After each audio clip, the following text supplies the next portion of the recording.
Welcome to Simple Sips, and today we're going to be talking about tricks of the trade.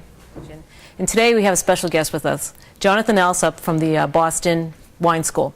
Jonathan, can you tell us a little bit about what the Wine School does and what you do at the Wine School? Sure. Boston Wine School is a 100% snob-free zone where people can come to learn about wine and food. So, Jonathan, what's the deal with screw top versus cork? Yeah.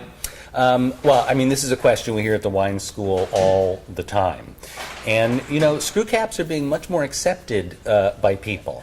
I mean, technically, screw caps are a much, much better technology for storing wine and preserving wine and sealing a bottle of wine than cork. I mean, the average consumer should not be afraid of buying a wine or thinking that it's less quality as a result of the fact that it's a screw cap. Well, you know, I mean, now we're sort of caught in a bind because there is sort of an image distinction that people make between, you know, screw cap wines and cork wines, and that's also really real.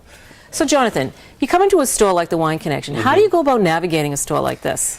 You mean like if you don't speak 12 different languages? Correct. Because that comes in, I mean, that can come in really, really handy. I mean, look at all these labels. French, Spanish, Portuguese, I mean, multiple languages.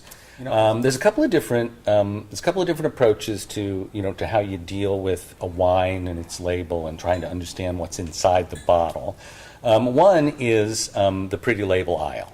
You know, you go for a beautiful, beautiful label. I mean, the label's beautiful. The wine inside's got to be beautiful too, right? This is the Cantina Zaccanini Montepulciano d'Abruzzo. But each one of them comes with a little grapevine cutting tied to the bottle as part of the label.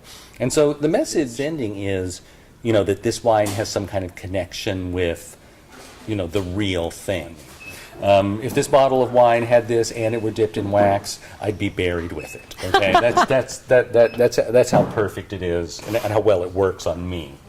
And then this other wine here in kind of a bizarre bottle presentation.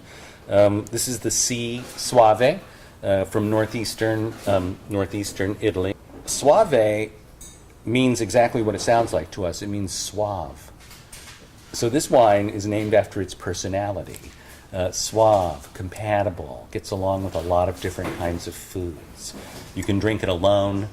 I don't mean like alone depressed. I mean, you know, alone without food to go with it. Correct. You can drink it alone. You can drink it with food. It's just very suave and very compatible. So thank you, Jonathan. If people want to know more about going to the school, what would you tell them? Well, it's all online, bostonwineschool.com. That's a calendar of classes and information about parties and private events and corporate events that we do as well. Great. Thanks, Jonathan. And that's today's Simple Sips.